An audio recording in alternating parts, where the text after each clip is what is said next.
오늘 설교의 제목은 다메섹으로 가는 사람입니다. 같이 한번 읽어볼까요? 다메섹으로 가는 사람. 제가 요새 이 턱 관절이 아파가지고요, 병원을 계속 다니는데 그 치과 의사가 저한테 그래요. 얼굴을 피라는 거예요. 얼굴을 피래요. 여러분도 여러분은 입이 안 보이는데 저도 이렇게 사시기도 하고 찡그리기도 하고 기도할 때 그냥 안 되더라고요. 저는 이렇게 간절하게 한다고 그래서 이렇게 팔자주름이 이렇게 있는데 그 의사가 그러세요. 이렇게 힘을 너무 주고 있대요. 좀 릴렉스 해야 된대요. 여러분도 예배 드릴 때도 어떻게 해야 돼요? 편안하게 들으세요. 그러다가 주무실 수도 있는데 여러분, 하나님이 기뻐하시는 모습들, 저도 굉장히 인상에 대해서 생각을 하는데 이게 아니라는 거예요. 힘을 빼야 된대요. 어깨 이 아구에다가 너무 근육이 많이 들어간대요. 진짜로. 그래서 스트레스 받지 말래요.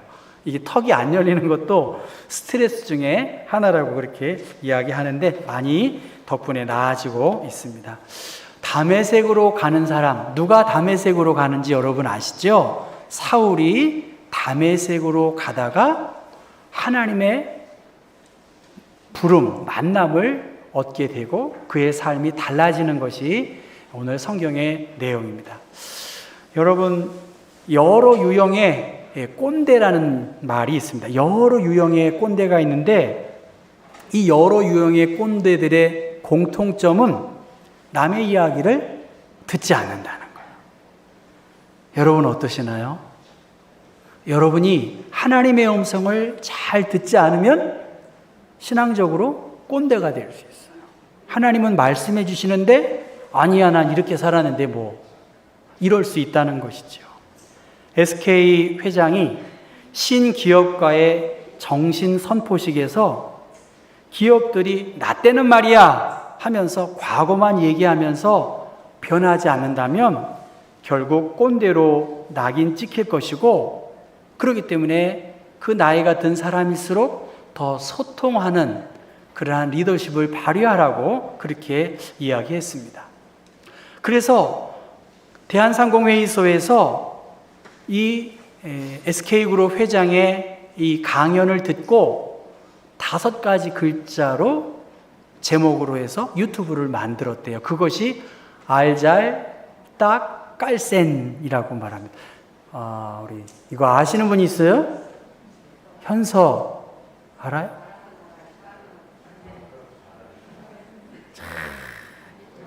김영수 권사님이 정말 신세대시네요. 찾으셨어요? 그러면 안 되지. 그냥 아신 거죠? 역시 선생님이신 것 같아요. 생각이 거의 중학교, 고등학교. 예. 알잘딱깔센은 알아서 잘, 딱, 깔끔하고 센스 있게 사람들과 소통하고 유기적인 관계를 맺어야 한다. 특별히 젊은 사람한테. 여러분 한번, 중국말 같아요. 제가 보기에. 한번 읽어볼까요? 시작. 알잘딱깔센. 그거 한번 퀴즈 내가지고 한번 이번 추석 때 한번 해보시면 좋겠어요. 알아서 잘, 딱, 깔끔하고 센스 있게. 신앙생활도 알아서 잘, 딱, 깔끔하고 센스 있게 하시는 분들이 우리 교회에 많이 있는 거 제가 알아요.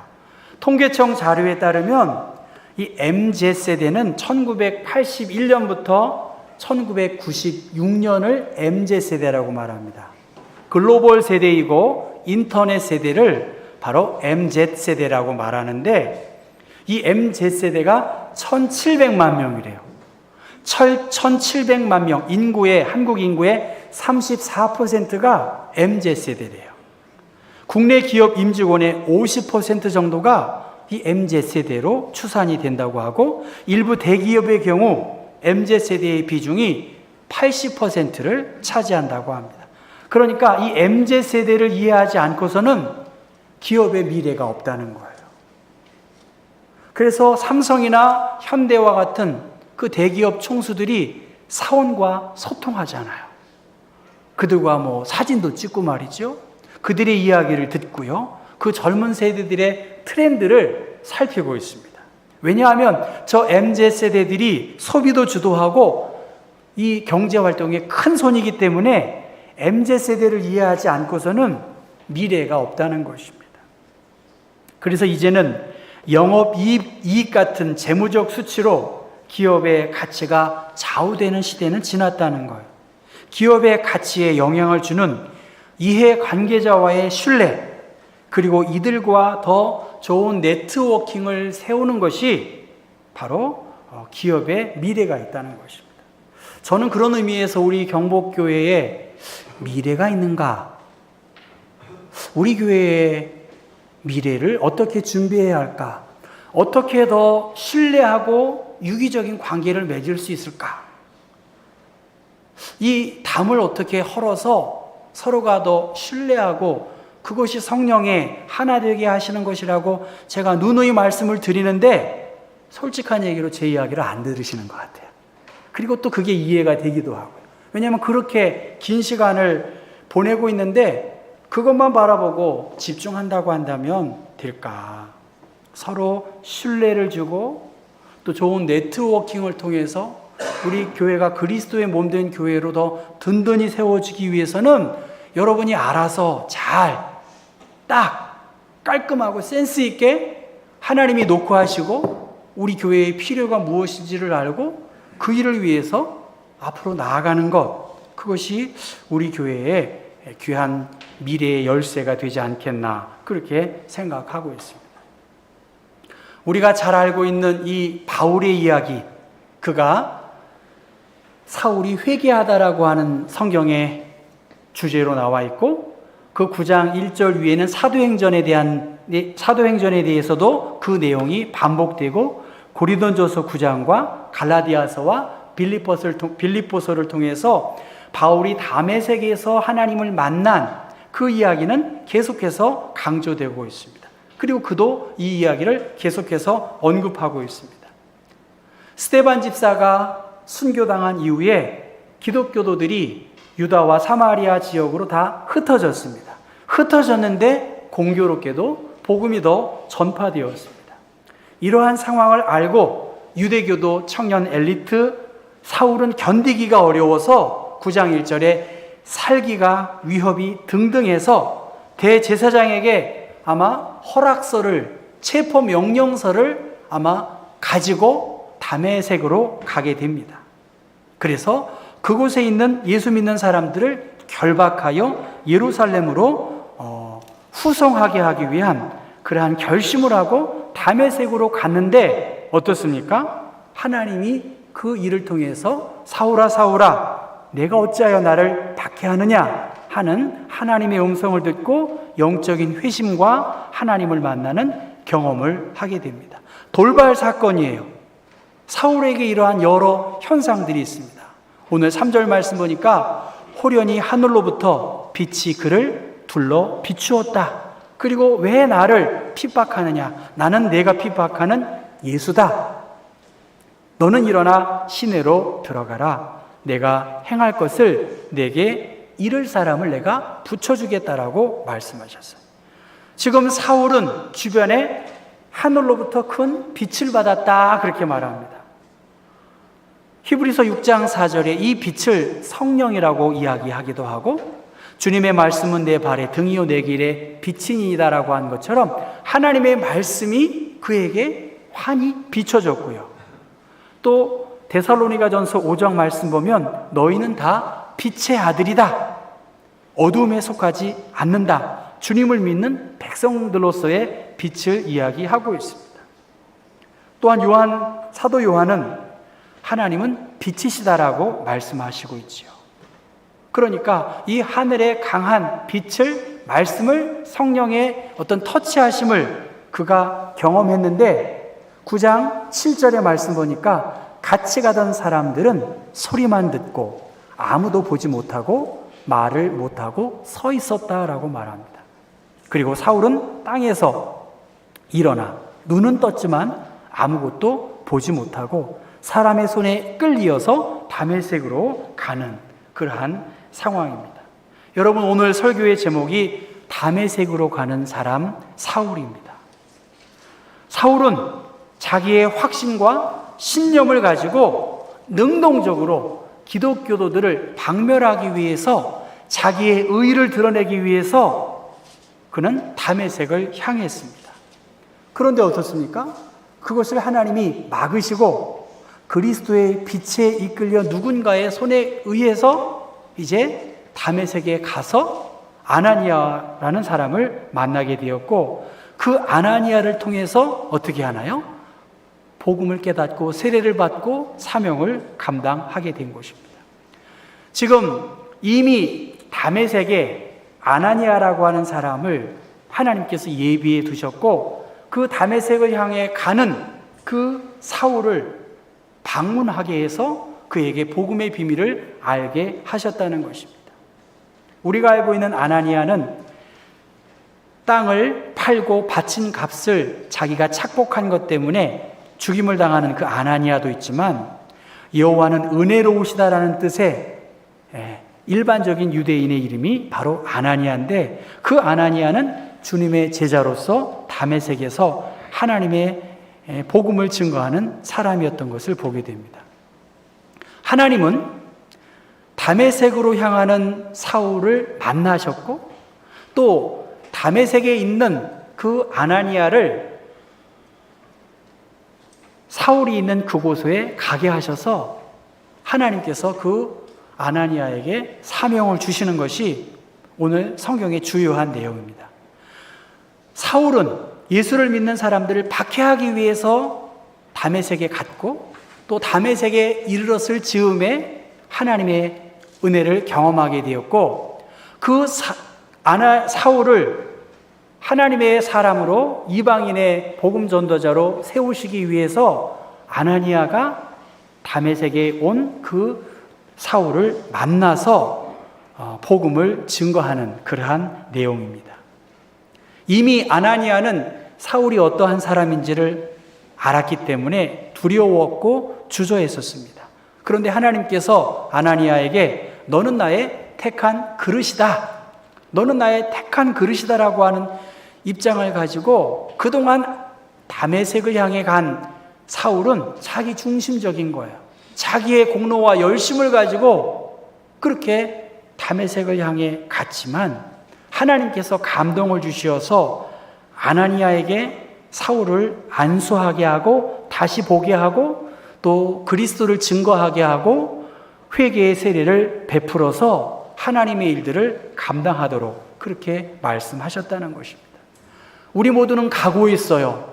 그리고 우리 모두는 하나님의 영광과 자랑과 기쁨이 되기를 원하면서 여기까지 왔어요. 그런데 다시 한번, 지금 나는 내가 가고 있는 그 길이 다메섹을 향하여 가는 길이라고 하면, 다메섹에 잃어버린 영혼들을 살리고 그들을 섬기는 일들을 위해서 내 열심과 열정을 발휘해야 하는데, 내 기쁨과 자랑과 만족을 위해서 다메섹을 향해 가고 있지는 않는가, 그렇게 살펴봐야 합니다. 하나님은 사울을 너는 나의 택한 그릇이라고 말씀하셨고, 하나님의 택한 존재로 세우기 위해서 아나니아를 붙여주셨고, 우리가 알고 있는 바나바라고 하는 안디옥 교회의 귀한 리더십을 사울에게 붙여주어서 그 사울을 격려하고 지지하게 하셔서 1차 전도 여행을 하게 하고 2차 전도 여행을 하게 하고 3차 전도 여행을 하고, 마지막 로마를 향해서 그가 죄인의 신분으로 로마에 가서 복음을 증거한 것이 사울의 여정인 것을 기억합니다. 여러분, 오늘 우리들이 하나님이 이 바울을 어떻게 세워가고 계신가? 사람은 공동체 속에서 성장하고 다듬어지고 공동체에 의해서 세워진다라고 그렇게 말합니다. 연약한 생명이 이 공동체 안에서 강해지고 죽은 생명은 더 힘을 얻게 되고 살리는 역사가 이 교회를 통해서 일어난다는 것이죠. 우리 어린이들이 저렇게 나오잖아요. 전 저희 어린이들이 굉장히 중요하다고 생각해요. 굉장히 중요하고 청소년들, 청년들 굉장히 중요하다고 생각합니다. 오늘 우리들의 열심과 열정, 과연 무엇을 위한 열정과 열심인가? 로마서 10장 2절의 말씀 보면 내가 증언하노니 그들이 하나님께 열심히 있으나 올바른 지식을 따른 것이 아니니라라고 말합니다. 하나님의 의를 모르고 자기의 의를 세우려고 힘써 하나님의 의에 복종하지 아니했다라고 말씀하십니다. 여러분은 다메섹을 향해 가고 계시죠? 저 또한 다메섹을 향해 갑니다. 그런데 사울의 자세를 가지고 다메섹에 가고 있는지, 아니면 아나니아와 같이 저 사울과 같은 사람을 다윗되게 하는 일들을 위해서 우리의 발걸음을 향하고 있는지를 살펴봐야 합니다. 열심만 가지고는 안 돼요. 방향이 중요합니다. 내가 어디를 향해 무엇을 위해 의의 병기로 쓰임받아야 하지, 내 열심과 열정이 교회 공동체와 하나님의 나라에 이것이 걸림돌이 될 수가 있다는 것입니다.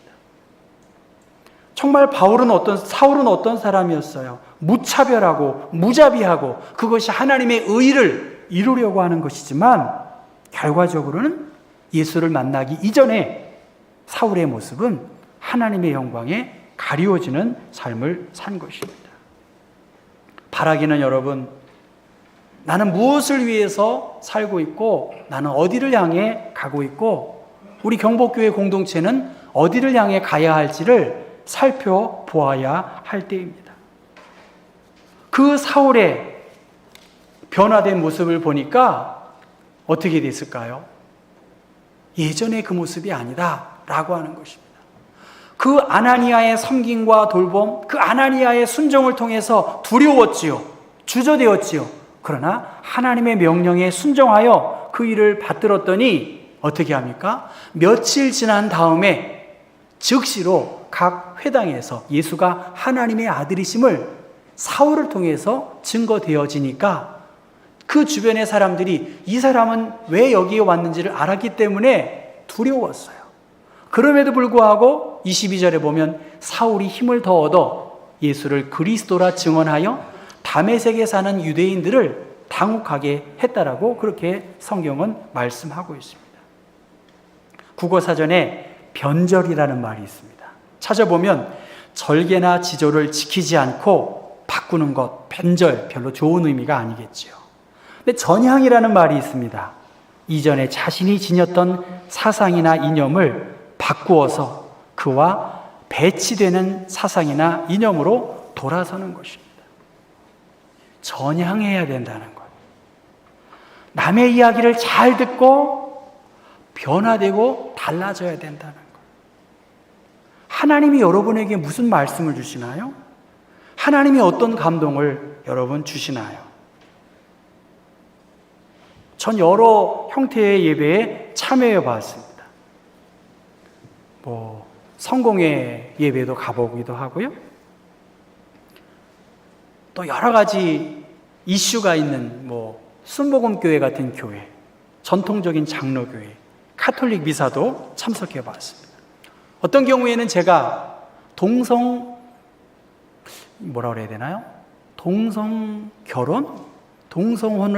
하고 있는 그 동성애자들이 모이는 교회도 한번 가봤어요. 4번 가봤어요.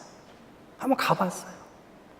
어느 교회는 정말 1500년대 노래만 부르는 교회가 있어요. 어느 교회는 굉장히 캐주얼하고 다이나믹한 교회를 참석하기도 해봤었습니다. 서구교회가 다 쇠락하는 것은 아니에요. 그 중에서도 새로운 어떤 변화를 시도하는 교회는 부흥하고 발전하고 그 젊은이들이 정신이 있더라고요. 하나님께 대한 열정과 선교에 대한 비전과 섬김의 모습이 있었다는 것입니다.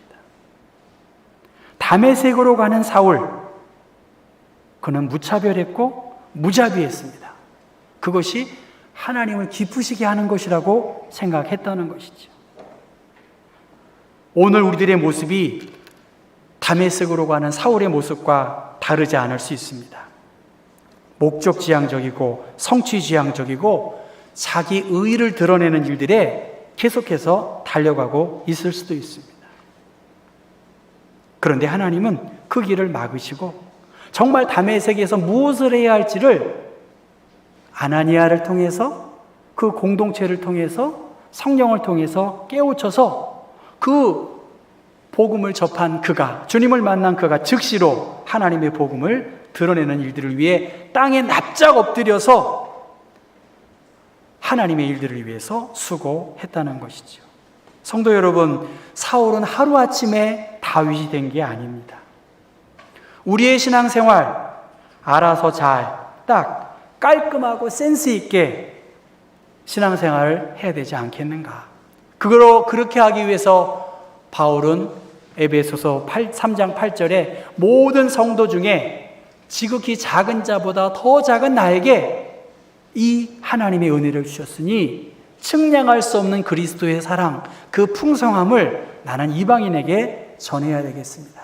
영원부터 만물을 창조하신 하나님 속에 감추어져 있는 이 비밀의 은혜를 내가 힘입었으니 이제 생명을 살리고 삶의 가치와 이유가 무엇인지를 다시 한번 생각하고 내 영혼이 정말 기쁘고 우리 교회 공동체가 가야 할 일들이 무엇인지를 생각한다고 한다면 여러분 멈추셔야 돼요.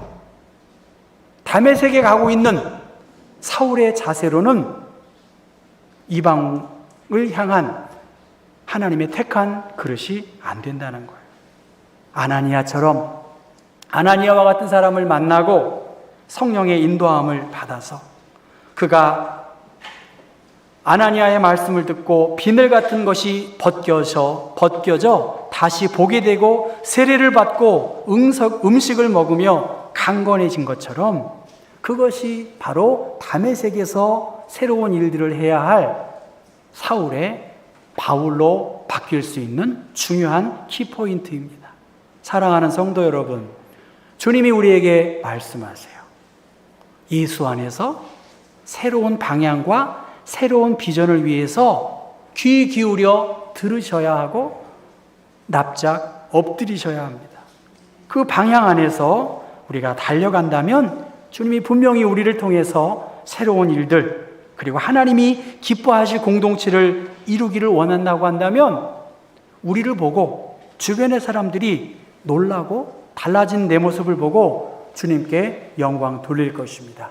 이러한 결단과 마음의 자세가 우리 모두에게 있어서 9월 한 달 동안도 풍성하게 하나님의 일들이 우리 가운데 드러날 수 있기를 주님의 이름으로 축원합니다. 다 함께 일어나셔서